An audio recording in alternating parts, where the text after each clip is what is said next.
আসো।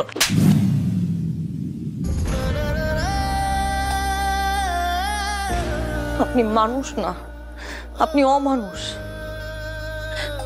একজন বাবার সামনে কিভাবে কথা বলতে হয় আপনি সেই শিক্ষা পান নাই পরিবার থেকে। আপনি কি বলেন? আপনি আমাকে ভালোবাসেন? আমি আপনাকে ঘৃণা করি। আপনার এইসব টাকা পয়সা স্ট্যাটাস এগুলো দেখে অনেক মেয়ে আসতে পারে আপনার জীবনে, কিন্তু আমাকে আমার পরিবারের শিক্ষা দেয় নাই। আপনি প্লিজ এখান থেকে চলে যান, প্লিজ চলে যান।